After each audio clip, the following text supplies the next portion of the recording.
meditação. O tempo já vai adiantado, já falta 1 minuto, mas peço que resistam um pouco mais, ok? Mais um pouco de tempo. Eu vou procurar ser o mais breve possível, mas eu tenho a certeza que vocês vão gostar muito da meditação de reflexão para hoje. Então, só um pouco mais, ok? Eu não sei, 20, 30 minutos vai depender, mas espero que possa ser o mais rápido possível. Vamos só fazer uma breve oração, ok? Agradecemos, Pai Santo, mais uma vez, por essa oportunidade que o Senhor nos concede de poder meditar na Sua Palavra. Pedimos que o Teu Santo Espírito não nos deixe sós, mas que Ele esteja entre nós, que os Seus anjos possam acampar ao nosso redor em Jesus. Amém. Ok. Então, a mensagem que eu trouxe para podermos meditar hoje é uma mensagem que eu tenho estado a pensar muito durante esses dias, não é? E eu coloquei o título, não é? Um mundo invisível, ok? Um mundo invisível é fácil a um inimigo... não, um mundo desconhecido e um inimigo invisível, ok? Perdoa-me aqui essa troca, é porque eu fiz a minha cábula, eu fiz 2 cábulas, ok?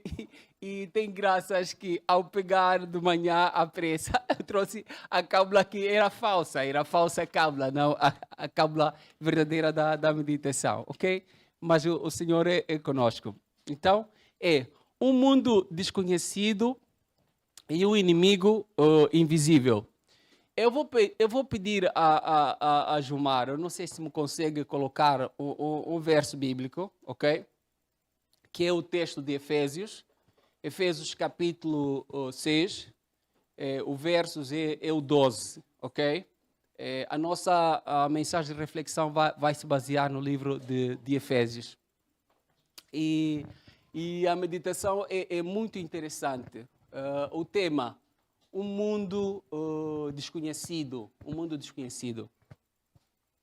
E eu vou começar a vos detalhar um pouco sobre o porquê desse tema, um mundo desconhecido. Tati, o nosso mundo é muito misterioso, ok?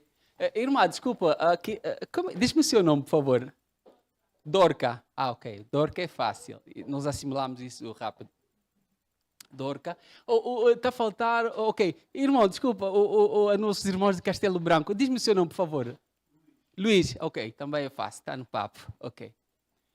Ok. Então, é assim. Pergunta, Efésios capítulo 6, versículos 12. Ali está, ok? Isso não vai ser uma pregação, ok? Mas é uma mensagem de reflexão e precisamos ter mesmo, eu peço-vos, né? Que vocês estejam de mente mesmo aberta, ok? Porque é muito interessante o tema. Um mundo desconhecido. Por que um mundo desconhecido? É que os nossos olhos, irmãos, os nossos olhos não são suficientes, já não estão perfeitamente habilitados para podermos descodificar determinados fenômenos que ocorrem no mundo que nós vivemos. Ou seja, pastora Melanie, Deus criou esse mundo para nós, certo? Nós, portanto, irmão Carlos, éramos os detentores do poder deste mundo. Portanto, nós tínhamos o poder sobre ele. Deus nos colocou para que pudéssemos nos colocou com uma autoridade superior para com os animais e para que nós pudéssemos governar. Ou seja, a natureza inteira dependia de quem? Dependia de nós, ok? A natureza dependia de nós. Mas acreditam, irmãos, o mundo que nós vivemos hoje, nós somos imigrantes, somos estrangeiros no nosso próprio mundo, ok? Somos imigrantes, somos estrangeiros no nosso próprio mundo. Por que somos imigrantes e somos estrangeiros no nosso próprio mundo. E mais, eu digo, ele tornou-se totalmente desconhecido. Ou seja, nós não conhecemos o mundo onde nós vivemos. Por quê? Eu justifico isso. Sabem que no Jardim do Éden, com a entrada do pecado no mundo, Satanás tornou-se o príncipe de quem? Deste mundo. Ou seja, nós perdemos a autoridade sobre o nosso mundo. E essa autoridade foi transferida para quem? Para Satanás. Ele agora é o rei, é o príncipe de quem? Deste mundo. Ou seja, agora nós somos visitantes no nosso próprio mundo. Ou seja, perdemos, já não somos mais os herdeiros. Eu lembro aqui, a irmã Augusta, recentemente falamos de uma situação, não é, pessoal, em que os seus familiares, permita aqui, irmã Augusta, essa passagem rápida, ok? Mas ela, na qualidade de herdeira de um certo bem, viu num conflito familiar em que familiares, pessoas próximas, tentavam se apoderar de uma sua herdade. Ou seja, nessa questão do nosso mundo, nós perdemos completamente. Ou seja, fizemos um mau negócio com Satanás e ele tornou-se o príncipe deste mundo. Até ali, está bem, é uma situação de bens materiais, entre aspas, não vamos discutir muito sobre isso. Aí podíamos ficar tranquilos. Só que o problema é que... Francisco, desculpa, qual foi a última vez que tu viste o príncipe deste mundo? Qual foi a última vez que lhe viste? Ou seja, alguém lembra a última vez que viu o príncipe desse mundo? Porque a Bíblia fala de uma terça parte dos anjos foram expulsos do céu, certo? Liderados por Satanás. Agora a minha pergunta é, se esse mundo tem um príncipe, né? No caso, onde é que está? Só lhe lembras a última vez que viste o príncipe desse mundo? Ou seja, o Donald Trump é fácil vê-lo, não é? Trump está ali, é o presidente do mundo, né? Entre aspas, os poderosos do mundo, nós conseguimos vê-los. Mas a Satanás, que é o príncipe, vocês conseguem vê-los? Alguém já ouviu? Já sabe quais são as suas características? Quer dizer alguma coisa, Charles? Já viste? O Charles diz que já ouviu. Ou seja, o seu exército não está de braços cruzados, está a trabalhar. Ou seja, estamos numa verdadeira batalha, estamos em combate. Só que, de tantos filmes que nós assistimos, essas batalhas para nós às vezes parecem serem pouco reais. Ou seja, por quê? O inimigo é especialista em disfarce. Eu lembro, por exemplo, no Jardim do Éden, quando ele apareceu, a Eva não teve capacidade de vê-lo.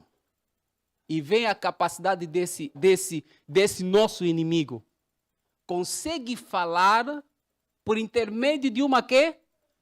De uma serpente. Ou seja, ele tem poderes especiais. Hoje os filmes retratam muito esses poderes especiais. Consegue entrar no corpo de uma serpente ou de um animal e consegue fazer com que o animal fale. Irmãos, isso não é assustador. Acho, para os irmãos ou para nós, talvez, isso não é assustador. Mas a verdade é que o tema traz um mundo desconhecido e um adversário invisível. Vou dizer assim, irmãos. O poder que esse adversário tem, que é Satanás, é muito superior à nossa capacidade. Ou seja, hoje nós não estamos qualificados para combater ou se opor ou para fazer frente a um adversário à altura de Lúcifer. Não conseguimos. De Satanás, não conseguimos, irmãos, não conseguimos. E ao andar, ao podermos meditar um pouco mais ou ir mais a fundo na nossa meditação, vamos conseguir ver essas situações como ocorrem. Primeiro, conseguiu ele manipular a Eva, falando ou entrando no corpo de um animal. Até ali, tá bom, perfeito. Agora, Josiel, esse mesmo ser, que é o nosso inimigo, pode entrar na tua vida. Não achas isso um pouco assustador? Ou seja, é fácil quando nós vamos ler experiências dos gêneros, não é? Ou seja, Quando você vai dizer, vais perceber que este inimigo tem a capacidade de entrar na tua vida, assumir o controle da tua vida, ou seja, vocês estão a ver aqui o Zefirino, mas por dentro do Zefirino pode estar 1, 2, 3, 4, 5, 6. Vamos ver o relato que podemos achar. Um número que se aproxima a uma legião. Ou seja, quantos seres podem habitar no corpo humano? Ou seja, eles tomam domínio. Desde a altura que Satanás tornou-se o príncipe desse mundo, ele com seus anjos, que é a terça parte, porque são todos extremamente poderosos, tem a capacidade de viver as suas vidas dentro de quem? Da nossa vida. Ou seja, nós somos hóspedes dessas criaturas más. Agora, quando Cristo veio a esse mundo, teve muita dificuldade de nos trazer determinadas verdades. Há verdades que para nós parece que não encaixam muito na nossa cabeça. E Cristo passou por um processo que ele teve que perceber, segundo o discernimento que o Senhor lhe concedeu. Cristo falava por parábolas, teve que utilizar-se das parábolas para poder trazer grandes verdades. Ali você vai ver que Cristo fala sobre as parábolas e vai falar sobre a natureza.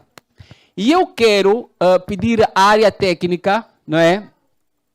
Antes de tirar, claro, porque temos que é o verso principal da nossa meditação, porque temos que lutar contra, porque não temos que lutar contra o sangue, nem a carne, ou a carne e o sangue, mas sim contra os principados, contra as potestades. Pode, por favor, nos darem o restante do verso? Não está completo. Os irmãos estão com as Bíblias abertas? Efésios, ok, está aqui. Contra quem? Os príncipes das trevas deste século. Tem mais alguma coisa ali? Tem, ok? Contra as hostes espirituais da maldade nos lugares celestiais. Ou seja, essas potestades, os príncipes das trevas, as hostes espirituais, nós não as conhecemos, ou seja, nós não as vemos, nós não sabemos como que eles atuam, ou pensamos que nós sabemos como eles atuam, mas somos muito inocentes se examinarmos profundamente o assunto. Você vai ver num determinado episódio que Satanás vai aconselhar Jesus Cristo. Preste bem atenção a esse inimigo. Satanás vai ter a ousadia de aconselhar Jesus Cristo, mas por intermédio de quem? Do seu próprio discípulo. Vocês lembram qual é esse discípulo? João não era discípulo de Jesus. Satanás, há um momento que ele aconselha Cristo, porque Cristo estava a falar de que convinha que ele fosse para Israel, para Jerusalém, e lá ele poderia ser morto, ok? Então, esse seu discípulo disse assim, aconselhou Jesus dizendo assim, ou Satanás, por intermédio do seu discípulo, disse assim, Senhor, se tu sabes que ao ires para essa cidade poderás ser preso e morto, então não vá para lá. Ok? E Jesus, porque tinha o discernimento, o Espírito do Senhor era sobre ele, disse assim, e esse discípulo é Pedro, diz, aparta-te de mim, Satanás. E Pedro, naquele exato momento, não havia percebido que o adversário, ou Satanás, havia tomado o controle do seu próprio corpo. Ou seja, naquele exato momento não era Pedro, mas era o espírito de Satanás, pessoalmente Satanás, que havia se apoderado do corpo de Cristo, que é para poder aconselhar Jesus Cristo, para que ele não se entregasse para morrer em favor de quem? Dos seres humanos. Ali, agora, eu vou pedir à área técnica que nos vai passar um vídeo que vai ser completamente mais perceptível a questão da ação deste adversário para com a nossa vida, ou nessa grande batalha onde nós estamos. Ok, enquanto a área técnica encontra. Ok, eu vou só para apagar as luzes. Gilmar.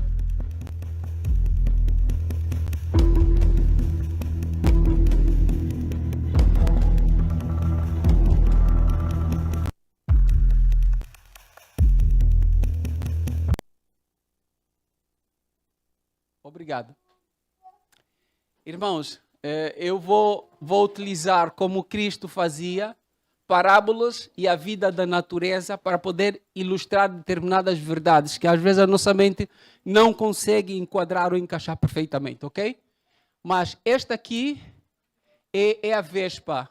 É uma vespa e é tida no seu nome como a vespa joia, ok? Esta aqui é uma vespa, ok? Então, diz que esta vespa transforma as suas vítimas em zumbis. Por favor, pode avançar. Gilmar, ok? Ela planeja os seus ataques, ok? Ou seja, seleciona qual é a sua vítima, porque ela está num processo de poder procriar, ou seja, expandir para que a sua espécie possa se proliferar ainda mais. E ela vai aqui, nós vamos analisar como é que ela usa, qual é o processo que ela usa para poder tomar controle dessa sua vítima. Por favor.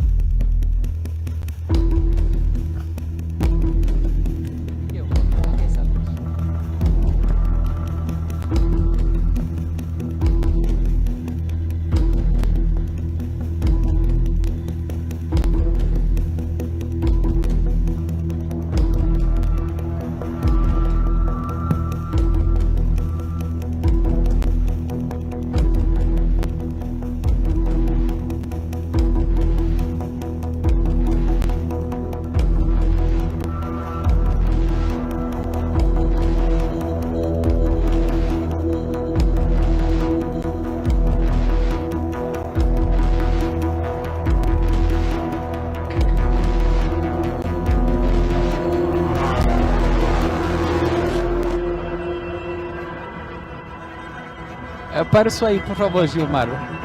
Gilmar, ok. Irmãos, o vídeo é curto e muito explicativo. Não sei se vocês estão a perceber o que está acontecendo nesse vídeo. Eu acho que não requer explicação, ok?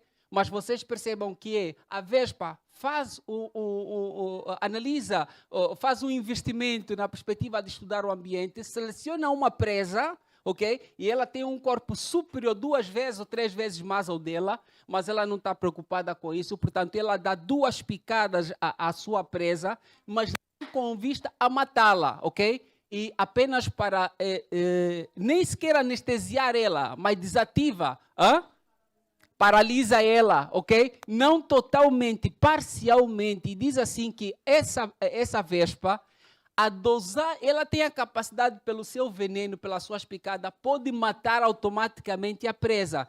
Mas ela regula as suas doses, não é? Eu falei ainda da Isilda aqui, quando ela estava a dar à luz o Daniel e a Daniela, o anestesista não doseou bem a anestesia e quando lhe estavam a cozer, depois de lhe terem retirado o bebê do ventre, estavam a cozer a barriga e de repente ela despertou porque a dose aplicada da anestesia não foi suficiente e ela acabou despertando em 2 experiências de parto por 2 vezes, né? Por causa dessa situação. Mas essa vespa tem a capacidade de dosear bem, não mais nem menos, porque se dar mais a presa morre, mas ela não quer matar a presa, não é? Então ela vai dar uma dose mínima, não menos também, porque senão ela pode fugir, a presa pode fugir, mas ela vai criando condições, vai dar uma dosagem perfeita para deixar a presa bem acomodada. E a presa, às vezes, não percebe que está sob efeito de quê? Do seu veneno.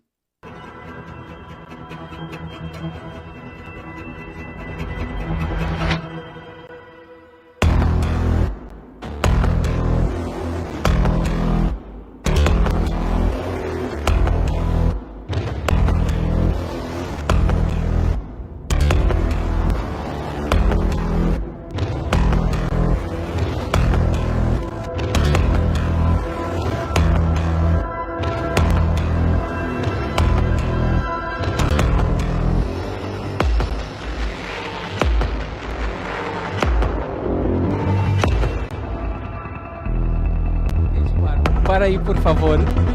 Irmãos, vocês ao olharem para a barata, conseguem perceber... Epa, eu não sei, acho que...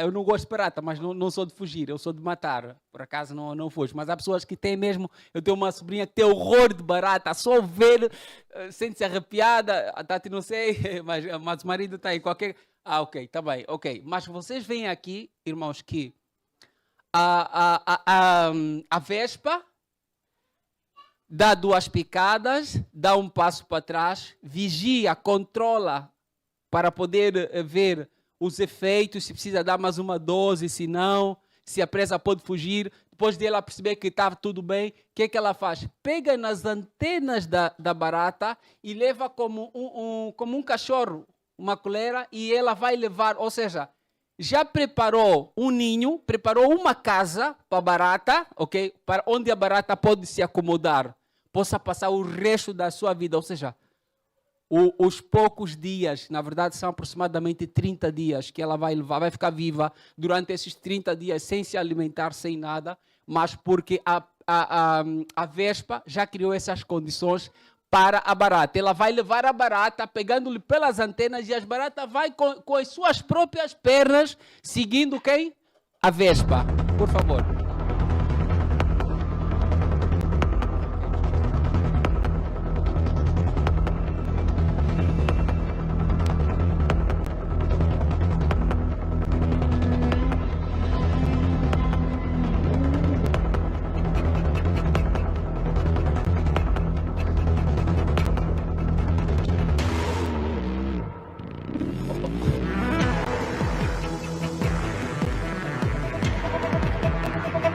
Ok, Gilmar, só mais uma pausa ali. Oh, irmãos, percebam que ela coloca a barata na casa em que ela já preparou, ela analisa o corpo geral da barata e percebe qual é a melhor área em que ela vai depositar o seu ovo, ok? Ela, depois de examinar, vê, ok, tá bem, essa área é perfeita, então ela vai depositar o seu ovo. E depois, ela vai embora, mas cria condições favoráveis para que nenhum outro inimigo possa atacar novamente a barata. E ela veda o sítio, cria condições para que a sua presa esteja bem ali dentro. Mas bem para quem? Para ela mesma ou para os filhos, né? Seus filhos que hão de vir ali. Ali diz que é para os seus filhos. Por favor, para terminar. Ok? A barata está bem viva, ok? Mas é incapaz de fugir. O ovo logo implode, se transforma numa larva e consumirá os seus órgãos inteiros desta barata imóvel. Ou seja, ela vai ser comida viva. A vespa vai procurar manter ela o quanto mais tempo possível, que vai levar até um mês. E terminando esse mês, os tais 30 dias, aparece o filhote que vai dar continuidade, vai usar o mesmo processo e assim vão manter a conservação dessa espécie.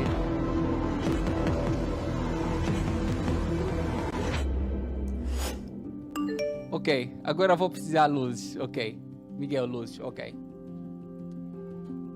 Irmãos, permitam usar o termo. Essa parábola, essa realidade da natureza, face ao que nós estamos a abordar sobre a ação do inimigo, diz-vos alguma coisa? Conseguem perceber alguma coisa que é possível facilmente fazer um enquadramento na vida espiritual, no combate em que nós passamos diariamente, como o nosso mundo é desconhecido por nós mesmos, como somos estrangeiros, imigrantes, no mundo que antes foi criado por nós? Vocês conseguem perceber qual é a estratégia que o adversário usa? Vou só vos lembrar um detalhe para terminar. Ok. Quando Cristo veio para este mundo, tá, te lembras? Quando Cristo veio para esse mundo, Cristo tinha uma igreja, certo? Um sistema religioso que todos eles esperavam o Messias. Cristo era o mais esperado, certo? Agora, a minha pergunta é, Patrícia, quantos daquele todo o sistema, não é, que esperava a Cristo, quando ele veio, quantos daquele sistema conseguiam receber Cristo? Será que eles reconheceram que aquele era o Messias, era o esperado? Quantos? Vocês percebem que a igreja, permitam aqui o termo, com alguns que foram contados a dedo, né? Temos os pastores, né? Na época do Natal conseguimos ver isso, os pastores que os anjos aparecem, e depois mais um profeta lá, Simão, no templo, não é? Até o próprio sacerdote que estava como é o nome? A ungir, não. A consagrar Cristo ao 8º dia, não estava a realizar a sua atividade meramente de rotina, não percebeu que estava nos braços dele o Filho de Deus, que era o Messias, não deu conta. Mas o Simão que veio, ele conseguiu perceber que, Senhor, ele disse até, Senhor, agora eu posso morrer porque eu já vi que o escolhido... Ou seja, o que nós vamos concluir?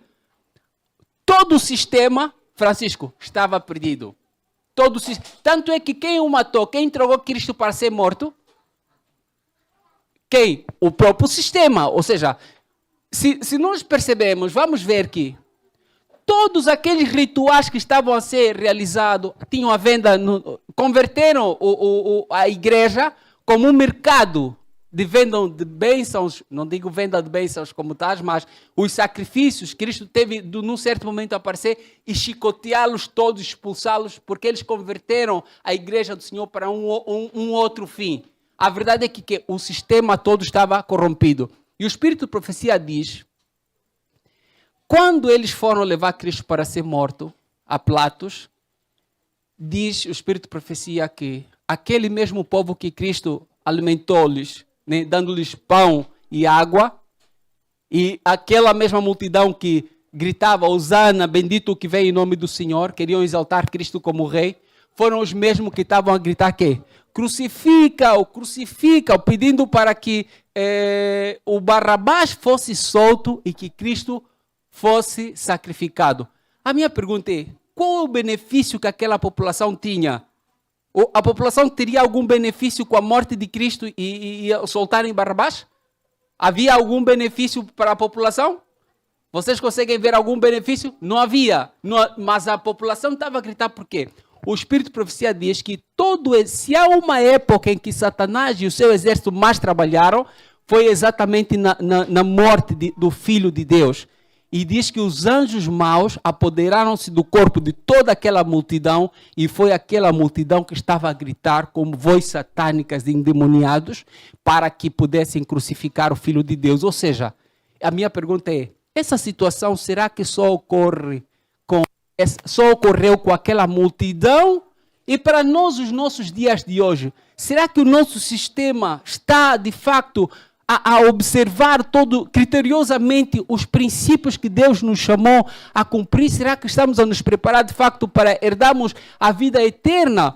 Ou ainda também estamos experimentando algumas situações que, na verdade, pensamos nós que vamos estar naquele grupo que há de herdar o reino do céu, mas diz o Senhor que haverá 2 grupos e esses que serão desprezados, o Senhor vai dizer, apartai-vos de mim, porque eu nunca vos conheci. Mas eles vão reclamar, Senhor, então em teu nome nós não fizemos isso, não fizemos aquilo. Ou seja, o que eu quero dizer é que o Satanás é tão especialista que ele pode dissecar uma igreja completa. Meus irmãos, isso não é brincadeira, isso é uma coisa muito terrível, em que você pensa, estás a trazer o teu filho, estás a educar o Isaac no caminho do Senhor, e que tudo vai correr bem, que tal, conforme José ainda estava a falar na escola sabatina, sobre as tribulações que passamos, e depois você chega diante de Cristo, o Senhor vai falar, apartai-vos de mim, porque nunca vos conheci. Por exemplo, a Nicodemos, que era doutor da lei, o Cristo disse o que para ele? Nicodemos, tu precisas nascer de novo. Ou seja, não importa a idade que tu tens, o quanto se formaste, todo o conhecimento teológico que você tem, mas disse assim Cristo, necessário te é nascer de novo. E eu estava a pensar particularmente, irmãos, ao meditar nessa mensagem, porque tenho estado a fazer uma certa investigação nesta área, e eu percebi que a verdade é que eu pessoalmente tenho a necessidade de nascer de novo, ou seja, de rever todos os meus conceitos. E depois eu disse assim, Senhor, como é que eu posso resistir se nem mesmo Pedro deu-se conta quando Satanás entrou no seu próprio corpo? E depois fui mais longe, fui ver que encontramos aquele endemoniado, já para terminar, o gadareno, que vocês sabem a experiência, meus irmãos, que quando Cristo lhe perguntou, qual é o teu nome? E ele diz, o Espírito de Profecia também diz que quando ele responde, meu nome é Legião, diz assim, não foi ele que falou por ele mesmo, mas os espíritos que estavam no seu corpo é que responderam a esta pergunta a Jesus, assim, nós somos muitos. Ele estava a perguntar qual é o teu nome, mas ele querendo falar não foi possível porque os espíritos que estavam dentro dele assumiram a sua identidade e responderam, nós somos muitos. Agora, eu vejo o quadro atual que nós passamos. Nós não passamos por momentos fáceis, passamos por momentos difíceis. E qual deve ser o segredo? Eu vi Gilmar, podes nos colocar o livro de Efésios, capítulo 6, versículos 16 e 18. Eu vi uma das soluções que nós podemos usar para conseguirmos nos defender, porque precisamos nos defender. O adversário ao qual nós combatemos é muito superior a nós. Se nós não estivermos apegados a Cristo, nós não vamos de maneira nenhuma conseguir superar. Qual é o aconselhamento que o livro de Efésios nos traz? Soluções para esse quadro terrível que nós estamos. Diz assim, primeiro, de uma forma geral, ele fala que nós, nesse verdadeiro combate, diz anteriormente que a nossa luta ou o nosso combate não é contra a carne, mas é contra os príncipes das trevas. E se você não vê o príncipe das trevas, você não conhece o seu adversário, não tens como combater com ele. Então diz assim, temos que usar a armadura da fé. E vai falar da armadura, toda a armadura completa necessária. Mas eu quero reter ou destacar 2 pontos principais. Primeiro, o escudo da fé, ok? Tomando sobretudo o escudo da fé, irmãos, precisamos ter fé. O Josiel disse na escola sabatina que às vezes, diante das tribulações, nas dificuldades, nós tentamos assumir o controle, achando que nós conseguimos resolver todas as situações que tivemos a passar na vida. Até nós percebemos que afinal somos incapazes. E na verdade é que no combate da vida espiritual, nós não conseguimos pelas nossas próprias forças. Precisamos o escudo da fé. O outro que eu quero, portanto, o escudo da fé para podermos resistir e desfazer todo o trabalho do inimigo. E o outro que é o poder da oração, que é o versículo 18. Esse é o 16, está o versículo 18 que vai falar sobre a questão da oração. Aí o José vai falar ao irmão Paulo, Zefirino, eu costumo orar, eu oro sempre, eu oro todos os dias. Só que aqui chama a atenção um detalhe, diz assim, orando em todo o tempo.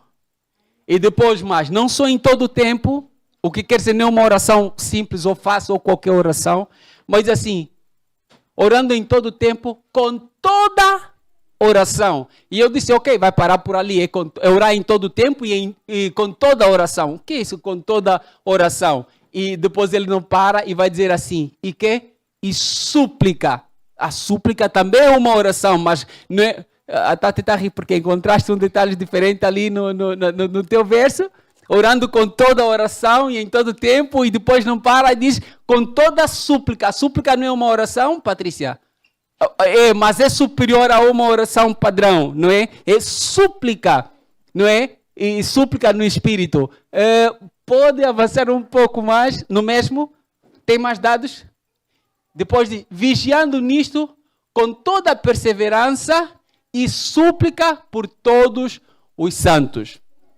E eu termino a meditação de hoje, irmãos, que o Espírito Santo possa melhor traduzir essas verdades no coração de cada um, porque na verdade vamos cada um enfrentar o seu próprio combate. E termino lembrando-vos de um detalhe de um homem falando sobre a oração, que é o Daniel. Daniel capítulo 10, versos 12, a minha cábula está perdida, mas eu acho que é o verso 12 Daniel, só para ver ali, o Daniel. Neste retrato, vocês vão ver, nós temos o Daniel na nossa vida espiritual, temos o Daniel como um grande exemplo de oração, ok?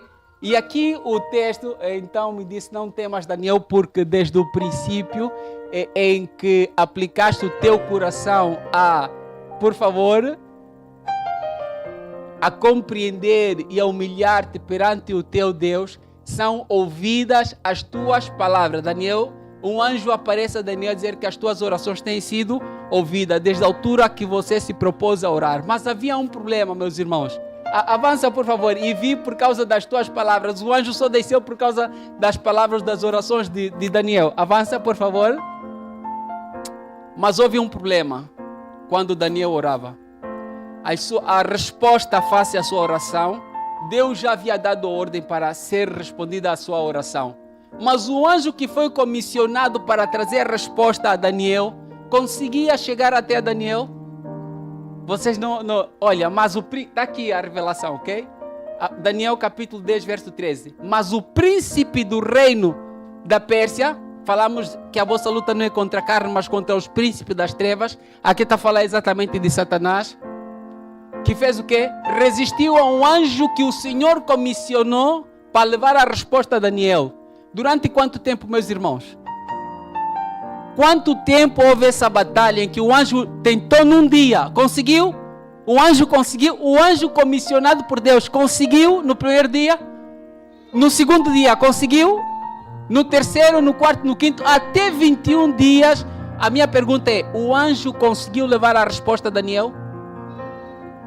Vocês não leram, não lembram? Ok, tudo bem.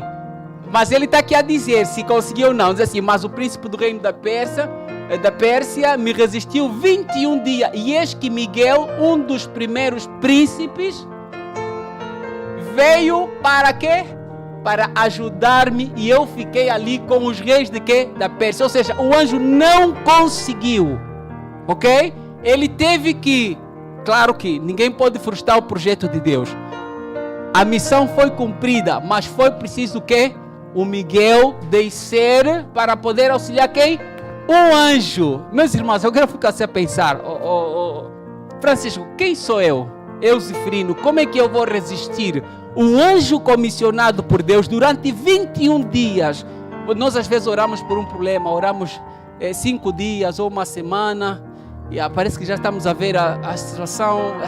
Depois é 6, 7 dias, depois aí começamos a decair, depois assim, o anjo lutou e Daniel não parava de orar, e aí com toda a oração, com toda a súplica e em todo o tempo, até que Deus precisou enviar Jesus Cristo para poder enfrentar e resolver, meter um basta na situação, e diz que a oração de Daniel foi respondida. Portanto, o combate é real, a luta é espiritual, e é individual também, e também é coletiva.